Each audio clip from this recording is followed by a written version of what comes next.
सो ध्रुव, yes sir. बहुत बहुत स्वागत और फिर से एक बार थैंक यू सर। शुभकामनाएं for securing all India rank 8। Thank you sir. I think हम इस वीडियो को सब तक पहुंचाएंगे ताकि सब लोग आपके इस वीडियो को देखें, क्योंकि since it is the new syllabus, तो क्या न्यू सिलेबस में स्ट्रैटेजी रहना चाहिए और कैसे तुमने स्कोर किया, थोड़ा पहले आप बताइए, फिर मैं एक एक सवाल पूछता हूँ। सर मतलब जैसे अब न्यू सिलेबस आया था तो पेपर में मतलब बहुत जो न्यू एडिशंस हुए हैं पुराने सिलेबस से उससे बहुत क्वेश्चन थे। तो इसलिए जो नया आइडिया है उस पर ज्यादा फोकस करने की जरूरत है। और ज्यादातर तो मतलब मॉड्यूल से ही था एसएम का, तो स्पेशली बस वो ये थोड़ा टेक्निकल वर्ड्स और कीवर्ड्स अगर लिखें और साथ में थोड़ा एग्जांपल तो सही स्कोर हो जाता है। मतलब आप बोलोगे कि हमने जब हम पढ़ते हैं तो हमारा ध्यान कुछ स्पेसिफिक वर्ड्स पर होना चाहिए, और जो बिल्कुल लिख सर। कर आने से इतना स्कोर मुमकिन होता है। Yes sir. ओके, क्या लगता है आपको, क्या कुछ खास आपने लिखा होगा पेपर में जिसकी वजह से इतना स्कोर आया? सर मतलब पैराग्राफ जैसे आपने बताया था कि बुलेट फॉर्म में लिखना और कीवर्ड्स को हाईलाइट करना और जो मतलब टेक्निकल वर्ड्स हैं उन्हें थोड़ा अच्छे से प्रेजेंट करना, तो वो ही सब करा था। और जो हमने क्लास में प्रैक्टिस करी थी बस उस पे। अ, जैसे एक सवाल पूछना चाहता हूँ, जो हम लोग प्रैक्टिकल जी एग्जाम्पल्स सर। जो है क्लास में डिस्कस करते हैं हर एक कॉन्सेप्ट के यस लिए, sir. Was it yes beneficial sir. For you? Definitely, sir. It helped a lot to remember the concept because you cannot memorize everything, but by the way of example, it is easier to remember the concept. We can remember it easily by the way of example. And whenever we listen something about that company in real life, then we recall that yes, we've learned that in class. So it's really beneficial. तो क्या आप examination में जब paper लिखते हो तो क्या आपने इन एग्जाम्पल्स को कहीं पे कोट किया था या बिल्कुल नहीं? सर मतलब जो एक आध क्वेश्चन मतलब कहीं थोड़ा याद नहीं आ रहा था तो थोड़ा सा लिख के उसके बाद एग्जाम्पल लिखे थे जिससे कि थोड़ा स्पेस भी भर जाए और लेंथ भी सही हो आंसर की। मतलब will you advise students to write the example और you will not advise? Sir I will definitely advice, it is really beneficial because it gives how much practical insight we have gained during our theoretical experience in the subject, so it's really very very. आप ये मानोगे कि आपने जब paper लिखा था तो presentation के वक्त आपने कुछ डायग्राम्स, रफ स्केच, इस तरह की चीज़ें ऐड की थी या it was just normal paper? Sir diagram के लिए मतलब एफएमएसएम का इस बार थोड़ा लेंथी पेपर था तो टाइम मैनेजमेंट की थोड़ी बहुत थी, इसलिए मैंने डायग्राम तो ड्रॉ नहीं करी थी, लेकिन हाँ एग्जाम्पल लिखे थे। तो अगर मौका मिलता तो आप एडवाइस करोगे कि लोगों ने डायग्राम ड्रॉ करना चाहिए? जैसे कोई एग्जांपल स्वॉट आ जाता है या फिर कोई एनसॉफ आता है, बहुत जगह पे से यस सर। एक्सपीरियंस कर्व आ सर जाता है, तो विल यू थिंक कि लिखने से कुछ फ़ायदा होगा? बिल्कुल सर। सर वो मतलब ये दिखाता है कि हमने कितना डीपली कॉन्सेप्ट को पढ़ा है, खाली रटा ही नहीं है, हमें पूरा प्रैक्टिकल इंसाइट है उस चीज के बारे में और हमने सब उसे डीपली पढ़ा है, तो बेनिफिशियल तो बहुत है। और मेरा एक सवाल था कि एग्जामिनेशन के पहले दिन क्या चीज़ें हमने ध्यान में रखना चाहिए एफएमएसएम के लिए, खास तौर पर कि जिससे हमारा सिलेबस पूरा हो जाए टाइम पर? सर एफएम में तो मतलब मैंने कुछ आपने भी की क्वेश्चन आप स्टार मार्क कराते थे और क्लास के दौरान जो क्वेश्चंस के नीचे वो आप उसका सब में की लिखवाते थे कि ये भाई इसमें इंपॉर्टेंट है, तो उससे बहुत फायदा हुआ कि अगर आप लिखवा देते थे कोई क्वेश्चन सेम है तो do not do that again. तो जो इंपॉर्टेंट क्वेश्चन थे और जिसमें हर कॉन्सेप्ट कवर हो रहा था वो ही कवर करे, तो उससे पूरा सिलेबस जल्दी और कम समय में कवर हो गया था। और ऐसे में भी जो ज्यादा इंपॉर्टेंट टॉपिक थे वो रिवाइज करे और कीवर्ड्स पे ही ज्यादा फोकस रखा जिससे कि पूरा सिलेबस रिवाइज। एसएम के रिवीजन के लिए आपने कौन से बुक का इस्तेमाल किया फिर पीएल में? सब मॉड्यूल ऑन। पूरा आप क्लास के मॉड्यूल को, कलर मॉड्यूल को यूज़ कर रहे थे, चार्ट बुक को, कभी नहीं रॉक्स सर। को? सर जब आप पढ़ाते भी थे मैं मॉड्यूल में ही वो सब नोट डाउन करता था, तो मैंने पीएल में भी मॉड्यूल ही यूज करा था जो आईसीआई का आता है। तो रिवाइज करते समय कभी जो आपने चार्ट में जो चिट्ठियाँ लगाई थी वो उसका कभी फ़ायदा लिया आपने बाद में? सर उसका मैंने अपने फर्स्ट डिवीजन में फायदा लिया था। उससे अगर कुछ चीज समझ में नहीं आती थी तो उससे बहुत हेल्प होती थी, क्योंकि सारा कुछ रिवाइज हो जाता था जो हमने क्लास में डिस्कस करा था, प्रैक्टिकल एग्जांपल जो आपने दिए थे, तो वो सब उसमें बहुत फायदा हुआ। और एसएम रॉक्स भी मैंने मतलब कुछ एक दो चैप्टर थे वो, उनकी मतलब वर्डिंग थोड़ी टिपिकल थी, तो एसएम रॉक्स में बहुत अच्छी समरी है वो, समझने के लिए बहुत अच्छी बुक है। जी जी ठीक है। आप मुझे बताओ कि जब आप एफएम को रिवाइज कर रहे थे कभी रफ्तार का इस्तेमाल किया? सर मैंने रफ्तार से ही सारा रिवीजन कर रहा था, क्योंकि उसमें मतलब, क्योंकि एक तो उस हर क्वेश्चन का सॉल्यूशन साथ में है, तो ज्यादा वो नहीं होता कि भाई आप अपनी नोटबुक में ढूंढे, हैंड टू हैंड आपको पता लग जाता है कि क्या गलत है क्या स्टेप है। और उसमें मतलब बहुत ही स्ट्रक्चर्ड मैनर में हर चीज है, तो वो बुक तो बहुत हेल्पफुल थी एफएम के लिए स्पेशली। ओके चलो बहुत अच्छी बात है। मुझे बताओ पेपर 3 घंटे में हो गया था? हाँ सर हो गया था, मतलब आई अटेम्प्टेड ऑल द क्वेश्चंस, तो हो गया था। टाइम बच गया था? नहीं सर टाइम तो नहीं बचा था, बल्कि एफएम का थोड़ा ट्रिकी क्वेश्चन था, तो मतलब मैंने ये सोचा था पहले कि दोनों के लिए मैं 1.5 घंटा रखूंगा, लेकिन जब मैं शुरू करा, मैंने पहले एफएम करा था तो 1 आवर 45 मिनट तक मेरा एफएम ही चला और उसके अच्छा। एमसीक्यू भी पूरे नहीं हुए थे। तो सर फिर मैं एसएम पे आया, एसएम क्योंकि थ्योरी था, एसएम थोड़ा आसान था, फिर मैं थोड़ा जल्दी एसएम को करा और बाद में एफएम के बचे हुए MC। जब आप पेपर सॉल्व करते हो तो पहले एमसीक्यूज किए आपने या ऐसा क्या करें डिस्क्रिप्टिव किया? नहीं सर किसी भी पेपर में एमसीक्यू नहीं करे, पहले पूरा डिस्क्रिप्टिव उसके बाद एमसीक्यू। क्या एडवाइस करोगे बच्चों को?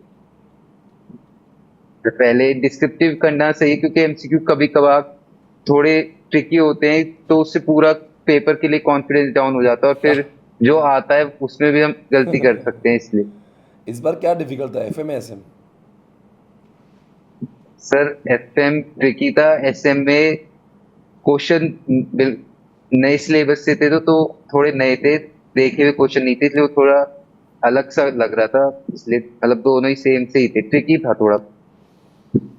इस बार एफएम में मुझे लगता है कि उनका ये प्लान ही होता है कि कौन से पेपर को डिफिकल्ट बनाना है। कभी कभी ये पेपर बहुत आसान आ जाता है और इनको लगता है कि नहीं नहीं सारे पेपर ही आसान हो गए तो चलो इनका एफएम में ले लेते हैं इनको। तो आई थिंक यस सर। हम लोग पेपर के पहले बता नहीं पाते कि कौन सा पेपर बहुत आसान आएंगे। उनकी इच्छा है तो वो एफएम को भी ट्रिकी बना सकते हैं। Yes sir. मुझे बताओ कि अगर मैं पढ़ाई कर रहा हूँ तो कितने रिविजन्स मेरे हो जाना चाहिए इतने स्कोर करने के लिए? सर क्लास के साथ एक रिवीजन हुआ था, उसके बाद जब पीएल थी 2 रिवीजन जब हो गए थे, और फिर 1 डे बिफोर एग्जाम, तो मतलब 3 रिवीजन तो कंप्लीट हुए थे सर। क्लास के अंदर जब हम लोग पढ़ाई करते हैं या रिवाइज कराते हैं समरी नोट लिखाते हैं तब भी आप रिवाइज करते थे मेरे साथ में या वो उसको स्किप कर रहे थे वीडियो में? सर जब मतलब मेरा जीडी था, तो क्लास देखने के बाद मैं जो भी आप पढ़ाते थे मॉड्यूल से पूरा रिवाइज कर, जो भी आप समरी नोट और स्टिकी नोट्स लिखवाते थे वो सब, और मॉड्यूल का भी जितना हो सकता था सब रिवाइज करने की नहीं जब अपन कोशिश कर। क्लास में रिवाइज कर रहे हैं तो क्या यस उस सर। समय पे वो रिवीजन में आप शामिल होते थे? हाँ सर उस समय बोल बोल के रिवाइज करता था, क्योंकि बोलने से बहुत जल्दी रिवाइज होता है और याद भी रहते हैं सर। चलो बहुत अच्छा। आप मुझे बताओ कि आपके हिसाब से जब हम लोग एफएम पेपर लिखते हैं तो और एसएम लिखते हैं तो बहुत स्पीड मेंटेन करना ज़रूरी है 3 घंटे में ख़त्म करने के लिए?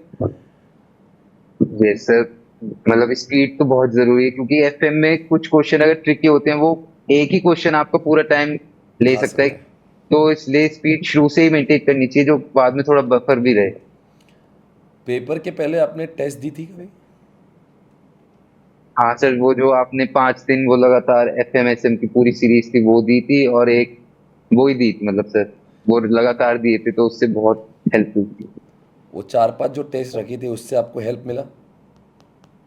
ये सर सर उससे मतलब पूरा लगातार बार बार एसएम पढ़ा, और फिर एफएम 2-3 टेस्ट दिए, तो मतलब पीएल में ये था कि एफएमएसएम का अगर एक भी रिवीजन हुआ तो इनफ है, क्योंकि बहुत अच्छी तैयारी हो गई थी पीएल से पहले ही उसके लिए। Okay okay. तो वैसे टेस्ट हमने भी कंडक्ट करवाना चाहिए और स्टूडेंट ने भी लिखना चाहिए। Yes sir. चलो ये बात और भी सर रियल टाइम में मतलब आप उसमें ये था कि टाइम लिमिट थी, तो फिर कोई स्कोप भी नहीं रहता चीटिंग का। बिल्कुल सही, बिल्कुल सही।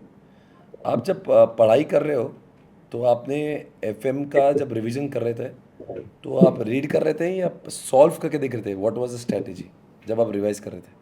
सर मतलब सर मतलब जब पहला रिवीजन क्लास के साथ था उसमें तो हर क्वेश्चन ही सॉल्व करा था आपके साथ।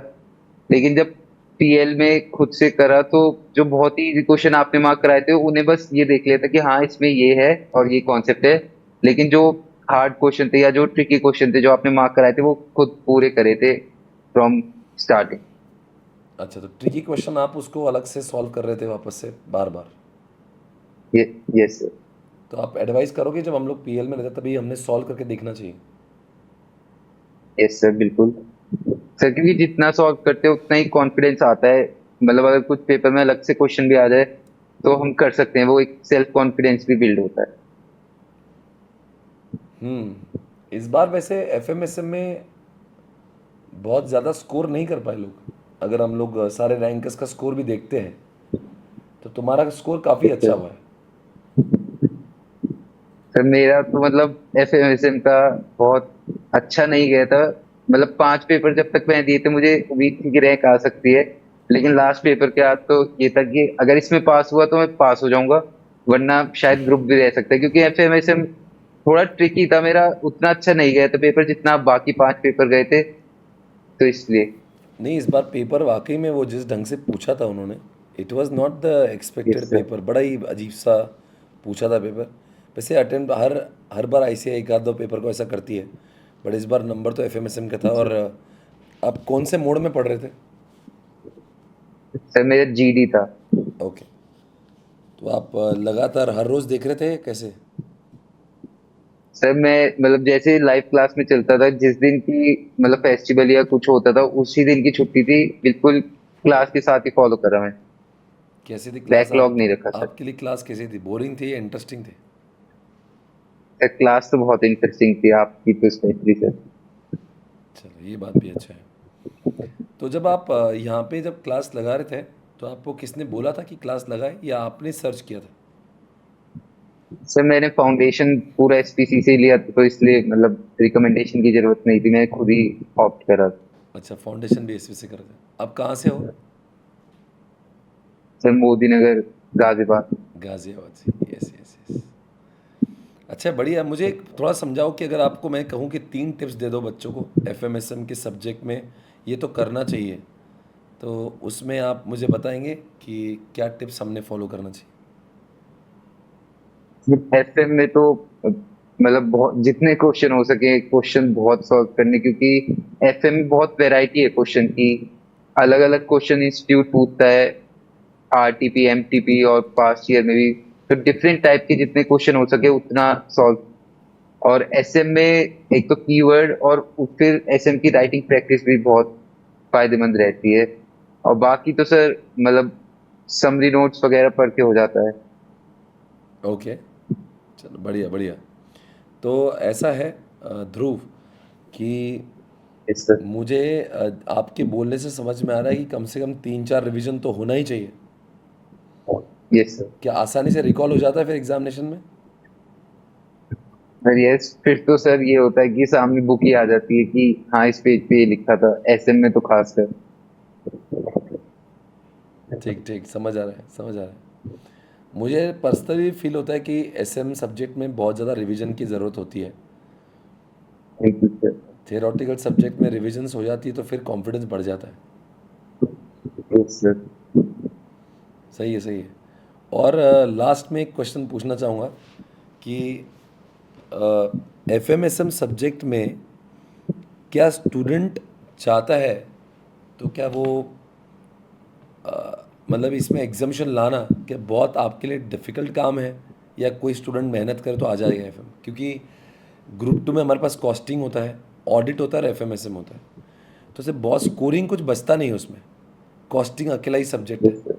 ऑडिट में इतना स्कोर आता है नहीं। तो क्या एफएमएसएम को अच्छा वेपन बना के क्या इसमें एग्जामिशंस के स्कोर के लिए तैयारी कर सकते हैं? बिल्कुल सर। सर जब मतलब मैंने भी ग्रुप टू स्टार्ट करा था, सब सब्जेक्ट ऑलमोस्ट नए थे, कुछ भी पहले पढ़ा नहीं था।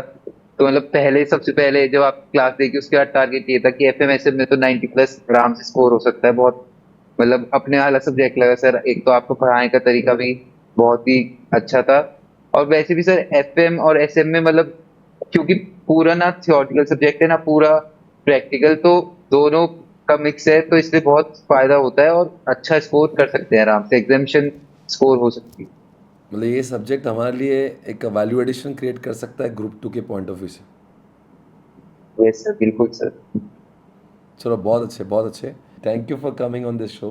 Thank you so much. इस थैंक बहाने यू। से will have good inputs for the students. उनको ज़्यादा स्कोर करने का मौका मिलेगा। बिल्कुल sir. Right. Yes thank sir. You Dhruv, thank you so much, all the best, good luck. Thank bye bye, thanks. Thank you sir. Bye. ठीक है। ज़्यादा कितने मिनट है?